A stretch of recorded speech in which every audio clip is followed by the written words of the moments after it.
Здравейте хора, това е втория ни клип по проекта за най-бързата 30 в България.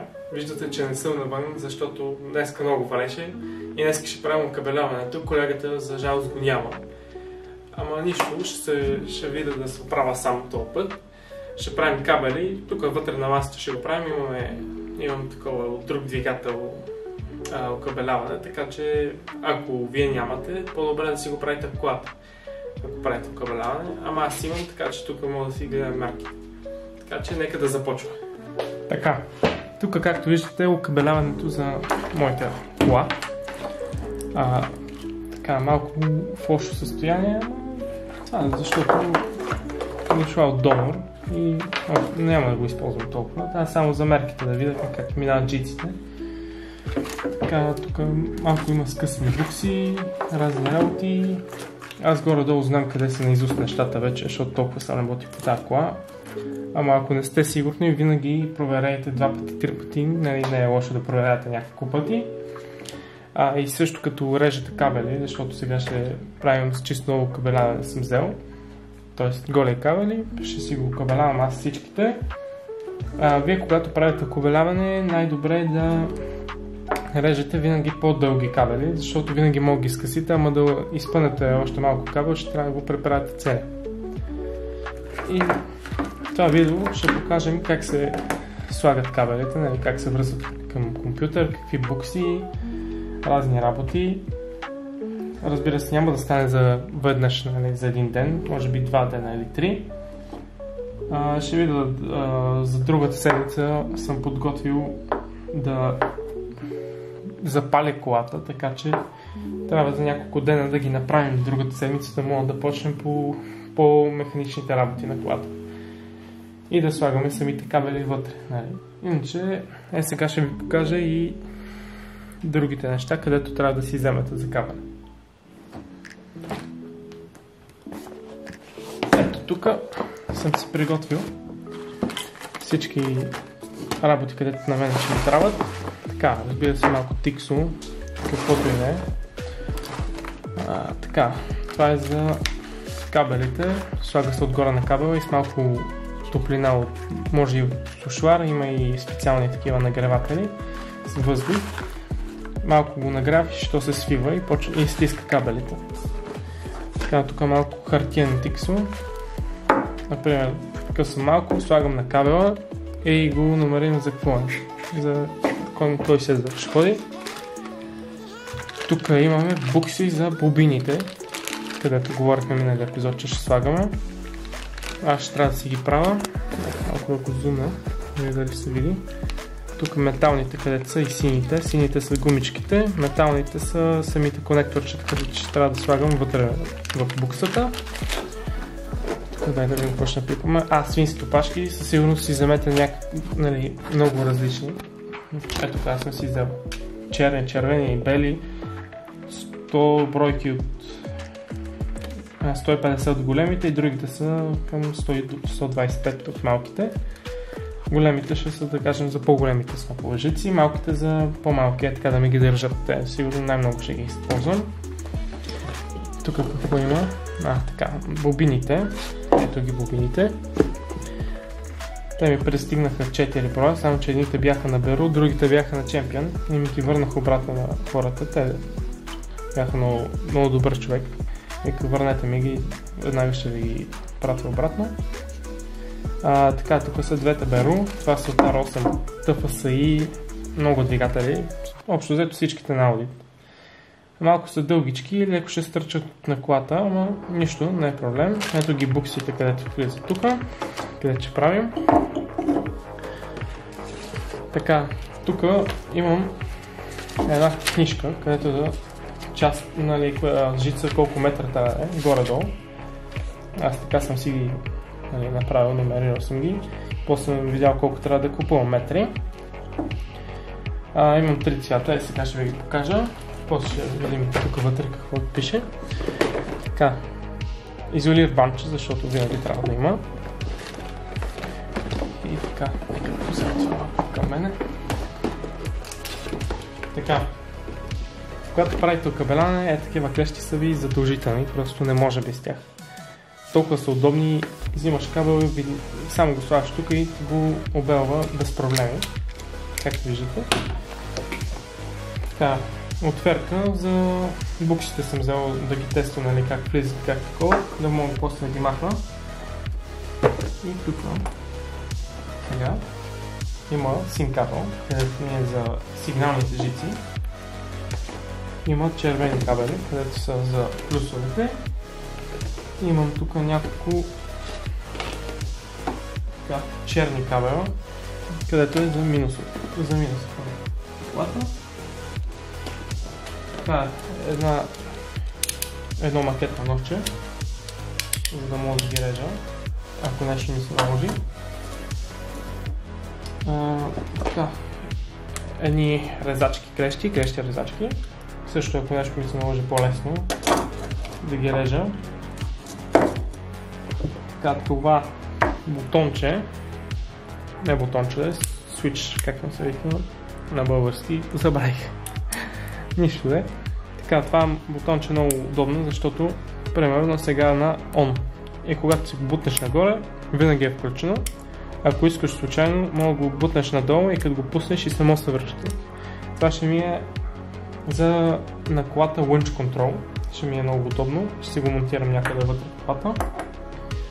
И какво имам тук друго? Едни... как им се викаш на тея? 1 hour later. Сетата. Така. И общо взето, това ще ми трябва на мене. Може на вас по-малко да се наложи, може повече, по-неща. За сега това. После като дойдат и другите две бобини.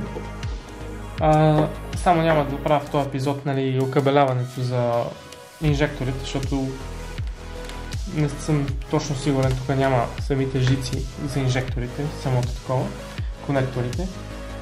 И искам да съм, нали, на 100% сигурен да преправям тези жици, иначе другите неща ще ви ги покажа как режа, горе-долу как ги мера жиците. И да, нека да започнем. Ето е буксата, където отива към компютъра. Така, от тук всичките жици, нали, където трябва, ще ги преследваме така и горе-долу, общо взето ще ги направя малко по-дълги, не точни, нали, защото по-добре малко по-дълги. Иначе, примерно, ето ще кажем да вземем тази черната. Е така, взимате малко жичка. Кажем, нека да направим за сензора на гъста. Той идва в ето сноп жици и после отива малко нагоре двигател, така че взимаме едната жица, почваме така да я държа. Гледам по сноповете. Право така. Оп. Така. Да кажем, че от тук някъде излиза. Ще я закача. Ще си изтегля малко жичка. Нищо да е. Чакай. Така. Държа. Изтегна малко жичка и да кажем, че е до тук някъде. Та няма да режа, защото тя е малко къса. Да кажем, тази ще е за сензора. Сега взимаме малко тиксо хартиено. Отлепяме малко.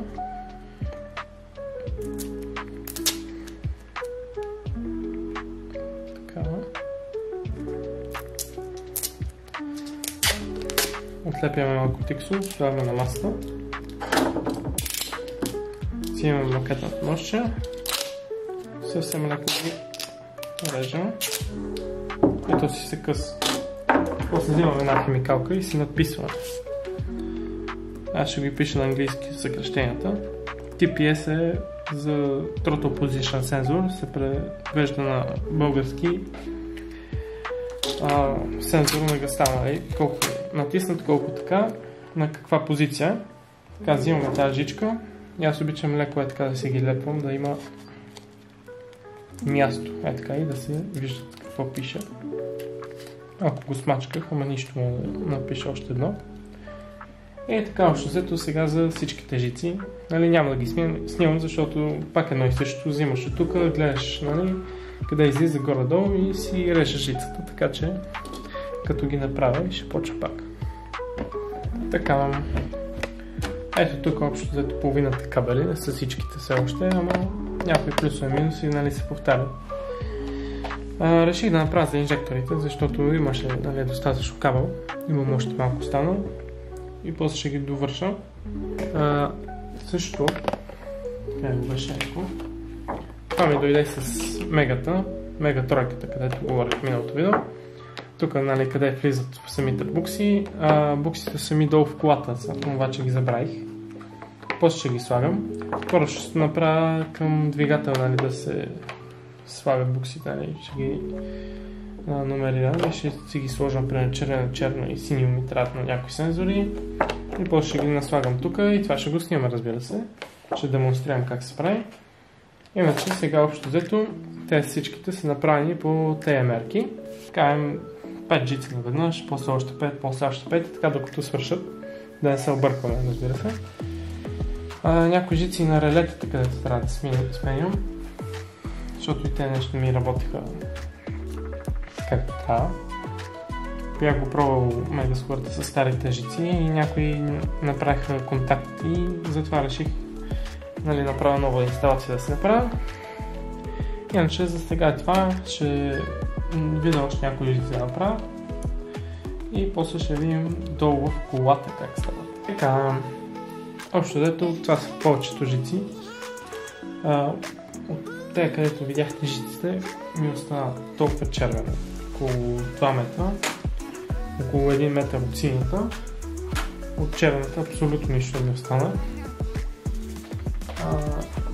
Като метражи за тази кола, тук си го бях записал, значи 26 метра от червените бях купил, 15 метра от черните и 15 метра от сините жици. И като гледам, ще ми трябват още 45 метра от червените, значи ще стане към 25 от черните и към 25 от сините. Дали може 30 към черните и 30 към сините. Общо взето 100 метра от жици на 55 стотинки метра. Това са и към, айде да кажем, 80-90 лева. Само жиците. И това са съвсем нормални, нали? Ако бях купувал тези за професионални инсталации, тогава вече ще да над 200-300-400 лева. Само жиците. Ама за сега, като за първи път, това ще само че като взема още жица, ще почна да ги слагам директно вътре. Ще снимам от те и ще ги слагам като машончета, да мога да не влиза вода към тях. То тук си има гумички отвътре и отвънка. И има допълнително за всяка жица. Но за всеки случай, нали, да го плепа малко с такова.